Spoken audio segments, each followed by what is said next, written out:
This is Mysteries of Egypt. Yep, Mysteries of Egypt. So the first one I want to talk about is the Sphinx. The Sphinx. Yeah. So there's so much curiosity built around the Sphinx. Oh, yeah. Even the Sphinx head itself. The Sphinx itself, what a cool structure. What a marvel. A great My monument God, in general. yeah. About 100 years ago, archaeologists wanted to date the Sphinx. They said, oh, it has this headdress that they used around this time period. So that's the time period it was built, right? Guesswork. 100% guesswork based on a headdress. And this was like 100 years ago. So as science progressed, it's become obvious that the head itself has actually been augmented. They changed it. It was a lion originally. Clearly. And one of the pharaohs decided they wanted their face on the Sphinx, not a lion face. Yeah. So they changed it and they made it their own face. There's also a theory that it was the pharaoh's mother's face, but the point is they augmented it from what it originally was. And you can tell. Oh, it's because obvious. The head is far too small for the giant lion's body. Right, exactly. But if you take a proportionate lion's head, it makes perfect sense. That looks like a statue somebody would create. Plus, even if you look at the carvings of the face versus the rest of it. Oh, no, yeah. It's different technology being used. Yeah. There's different technology being used on the actual body itself as opposed to the recreation of this pharaoh's face. They date it to the same time as the pyramids. They dated about 4,500 years ago. Yeah. And if you were a pharaoh that just had it commissioned that way, it wouldn't have made much sense to change it, right? Why would you change it midway through or at the end? You would have just built it with your face. So we know that it was changed. It would have to have been built before that time period in order to make that change. And do we have scientific evidence that shows that the Sphinx is older than 4,500 years? And we do. We have hard scientific proof. Okay, what's that? And I'm going to show you. There's two theories around this. Okay. So there is weather erosion. Around the Sphinx itself. The Sphinx was built out of the ground, and then they started building underneath the ground down. So if you ever go to Egypt, the bottom of the Sphinx and the whole body of it is underneath the level of the ground.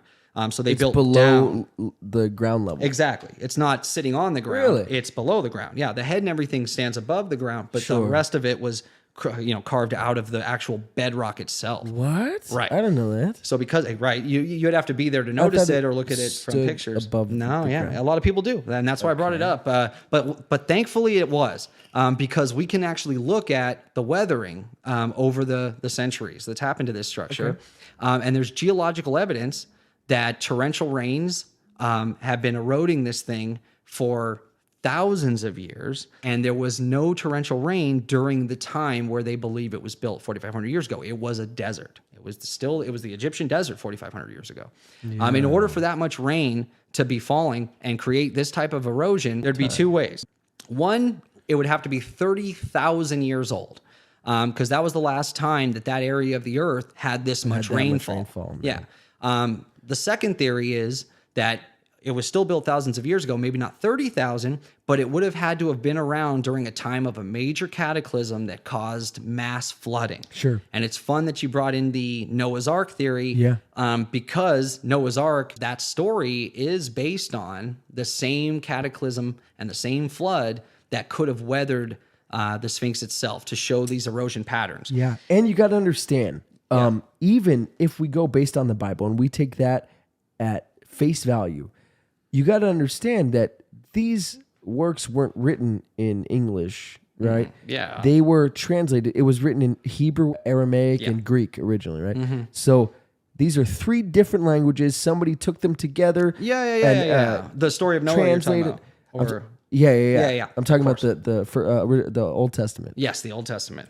Yes, we're going to dive into that a lot today, man. So I'm so glad you did the Noah thing. Yeah, perfect. It's perfect. Yeah. Crazy. So yeah, I sent you a video that actually will show us the erosion patterns. Okay. So we can see what that looks like. How do we know?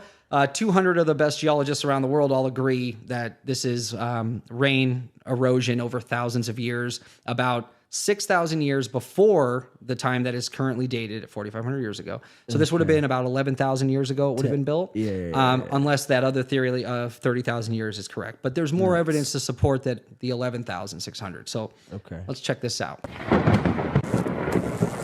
And shout out to these guys for doing this and building this video. The severe undulating erosion upon the walls of the Sphinx enclosure undoubtedly show that the Sphinx had been heavily weathered, long before the Sahara became a desert. Therefore, one must suspect that it could indeed be over 9,000 years old. wow. Not knowing exactly how much rainfall there's been in the distant past, the Sphinx could indeed be far older than this. The most notable scholarly advocates, Robert Scotch, argues that the Sphinx may be far older than 12,000 years. Robert Bauval and Graham Hancock proposed that the Sphinx may have been built around I know that guy. 10,500 BC, during the last age of Leo. Anthony West believes everything on the Giza Plateau testifies to an advanced, secure, and long-settled civilization. Therefore, he suggests that the Sphinx may have been built not during the age of Leo, but a whole precessional cycle earlier, in around 36,000 BC, a date he feels is more in keeping with the history of Egypt, as chronicled by certain Egypt kings. Yeah. Regardless of an exact date, all of these talented Egyptologists propose a date set much Those further vertical back lines within there, history when you see than these big currently vertical accepted, dips, that's and they have rain, provided fall, and torrential rain coming down, right? It's not wind erosion. We know what that looks like. It's horizontal, right? And we see it at the top of the Sphinx. You see that wind erosion. You can see those lines. Yeah, absolutely. But around it, the enclosure, that's what has those long, vertical erosion marks. but more because it was makes sense. realized that there is See, indeed look at that. That's no off. other explanation for their arguments. There is little doubt that the Sphinx enclosure was subject to severe erosion within its lifetime. Sure. And although it could have been explained away as a naturally formed enclosure, we fortunately know from analysis that the limestone blocks dug out from there were then used within the building of nearby Sphinx Temple. Interestingly, no other site in Egypt shows the same type or degree of erosion. Yeah. Was the evidence hidden away, concealed from the public in what could only be called a conspiracy? So It doesn't even have to be a conspiracy. I just feel like these guys were just wrong. It's Yeah, okay. it was 100 years ago. We don't have to and hold on They to were that. trying to fill in blanks because Yeah, that's what everybody they was do. so curious about these oddities course. and these marvels, so they wanted to give answers. And it makes sense. They got If the they head gave a few wrong thing. answers, Yeah. they used deductive reasoning. Exactly what they did. We can't fault them. You can't carbon date it either, right? You Nope. can't carbon date limestone. Nope. There's no way to carbon date a rock. It's going to date back to the beginning of time. I mean, if it was built 12,000 years ago, if there was any evidence to be able to carbon date something like that, we would. We can't, so we look at erosion and weather patterns. Sure. The erosion shows Sure. it couldn't have been made 4,500 years ago. There's too much weathering. So that's an amazing mystery that people are still arguing about today. Yeah. When was the Sphinx built? Who built it? Who built it? Because two civilizations seemingly built different parts, right? Yeah, but interestingly enough, So there the is weathering- not one hieroglyph anywhere in Egypt on any site that talks Explaining- about them making the Sphinx. Yeah. And they talked about doing all the cool stuff Everything, they did. everything, yeah. But there's nothing saying we built this or it we up, did it this way yeah. or this king was here when or this pharaoh was in charge when this was commissioned. Nothing like that. Yeah. So they took no credit for it either. Interestingly Which enough. doesn't make sense. Right. Yeah. So, yeah, I think there's enough there to say that. And now that we know that Egyptians were, dynastic Egyptians, were willing to augment structures that were currently there, Yeah.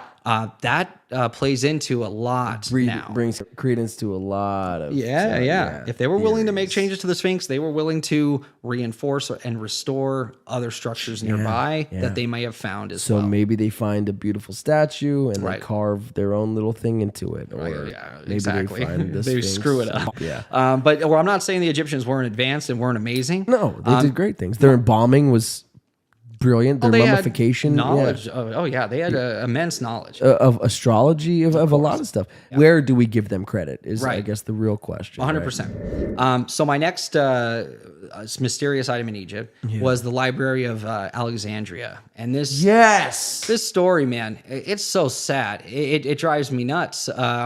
it's so sad. It is a sad It's story. a sad story.